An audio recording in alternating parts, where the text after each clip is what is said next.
I got called out on YouTube by a subscriber for being unethical, and in this video, I'm going to tell you why I think I'm right and why I think they're wrong. If you're new to the channel, my name is Joji Davenport. I was formerly a high school teacher, retired early because of the fact that selling books on Amazon through online book arbitrage has the ability to make so much money.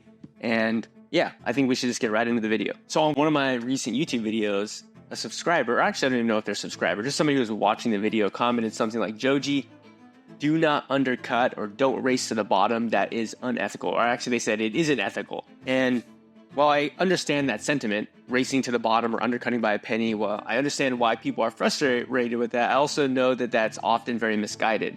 And so what I want to do is actually explain why I actually do undercut by 2 cents and tell you why I don't think it's unethical at all and why actually you should be doing it. And again, this might make a lot of people mad, but at the end of the day, I'm here to teach you why I think that's a wrong mindset to have. And so let's go ahead and actually just jump into Amazon here.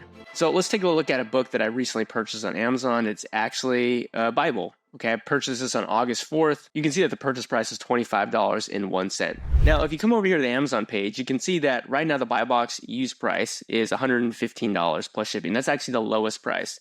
And what I think people are mad about when, let's say I do undercut by 2 pennies is oftentimes when I send my book back into Amazon, I'll actually price my book below what everyone else is at. In reality, what I do is actually sell the book for what it's worth. And what I mean by that is on some of my videos on YouTube where I talk about how to set up a repricer like BeCool or how to set up the automated Amazon repricer, I'm always saying that you should pick a minimum and a maximum price that is based upon historical selling data. So it's not just like some pie in the sky random number. It's like actually real numbers, a minimum and a maximum price that encompass or encapsulate like the actual intrinsic value of the book.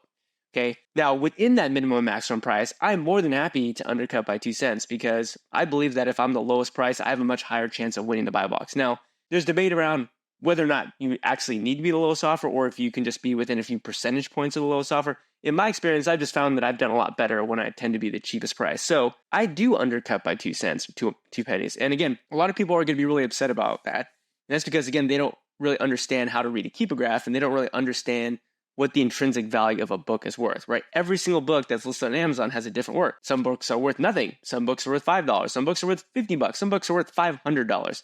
And so what you should be doing is actually looking at historical data on Keepa and selecting a minimum and a maximum price that are within that reasonable, realistic historical selling data, and then try to compete for the buy box. Because if you win the buy box, you're much more likely to actually sell the book. So for an example, like let's take this book that again, I bought for $25. If we just look at this book's keepograph over the last year, what I'm trying to identify is what is the book's worth, right? The reason why I purchased this is because I genuinely felt, in my opinion, based upon historical data, my educated guess was that a $25 for this book was significantly less than what it's actually worth. And the way that I determine that is super simply just 2 things, the use price and the sales ring.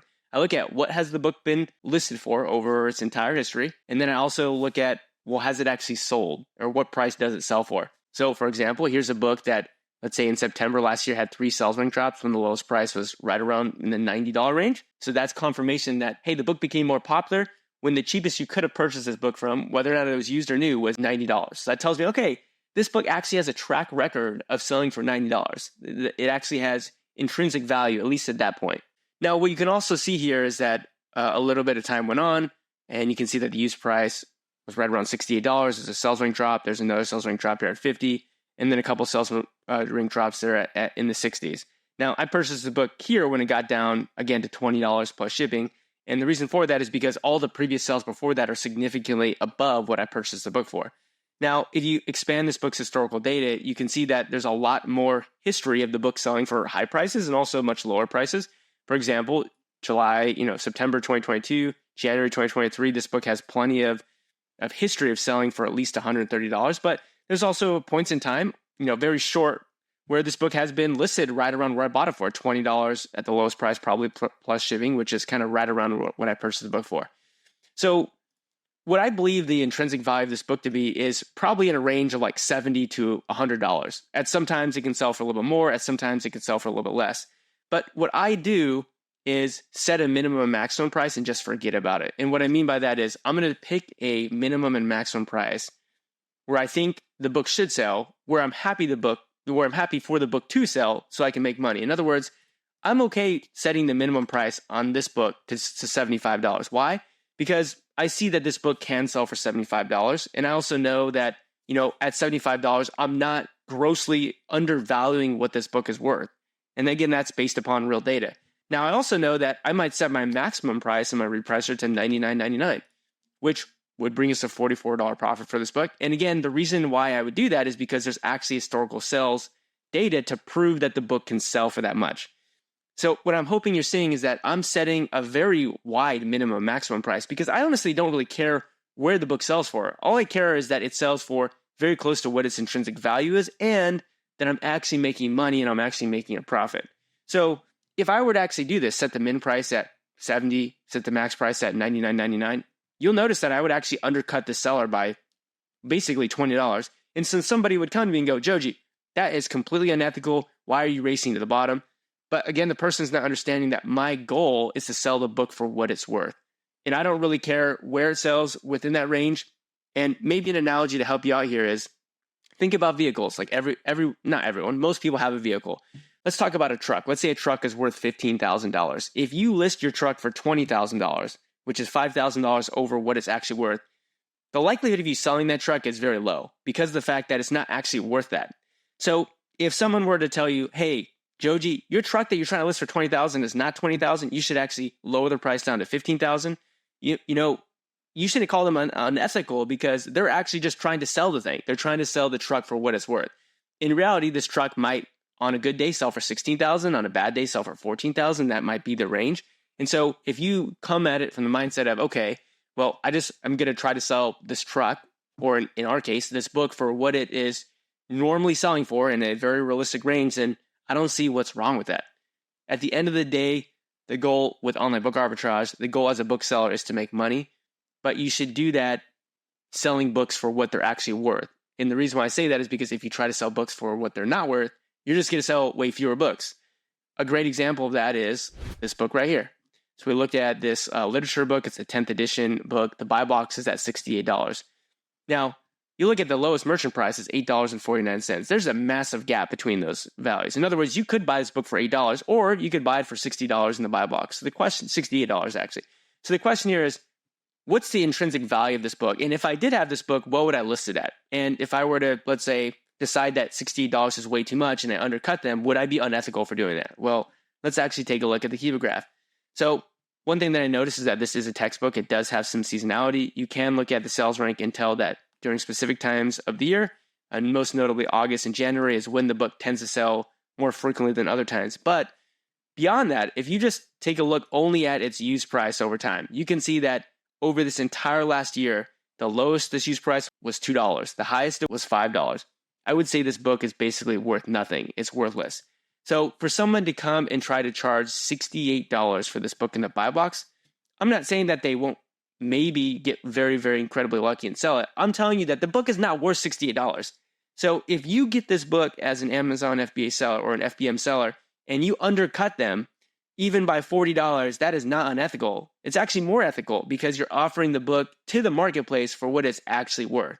It's fair value. It's intrinsic value. So if I were to get this book for, let's say, free, because I actually wouldn't purchase this book because of the fact it doesn't really have any value, the only way you'd make money from this book is by being able to exploit the buy box. And maybe there is some historical evidence of you being able to exploit the buy box up to $30 if you look at what the used buy box has been in the past versus what it is, what it has been before it jumped up to $68, right? We could look at the offers tab. We could look at which FBA sellers went out of stock and so forth. But the point is, if I come in stock with this book, I am absolutely not listing it for $68. I am 100% undercutting this person quite significantly. And let's say I got this book for free, I would probably price it as a minimum price of like $15 because, in that case, I'd be only making like 11 cents. I guess you'd have to take out my prep fee here because I use a prep center, but you'd be making a couple of dollars if you sold it there, right? And again, if there is some historical evidence that's possible to exploit the prime bump a little bit because of the seasonality and maybe sell up to 25, I'd put my max price at 25. But again, this person would accuse me of racing to the bottom and being unethical and undercutting people. But in reality, it's just misguided frustration. What you have to understand, I cannot get this point across. What you have to understand is what the value of the item is that you're selling.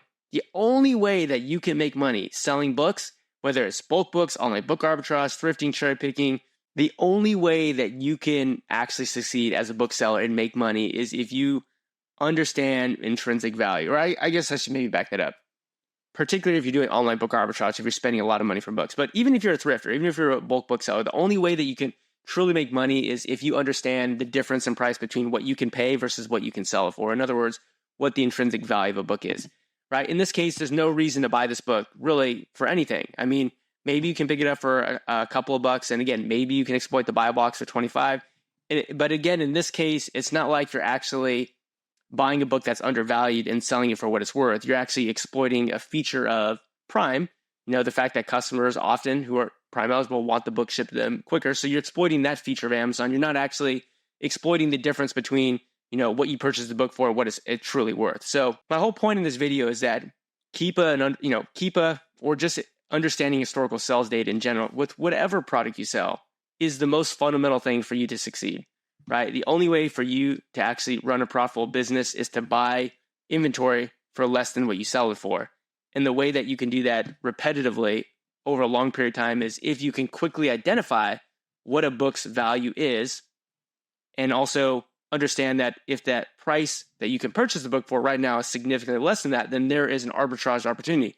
There's an opportunity for you to buy the book at I wouldn't even say a low price. I would say, well, I guess we could say below market value, but then sell it for market value, sell it for what it is intrinsically worth. So let me know what you guys think.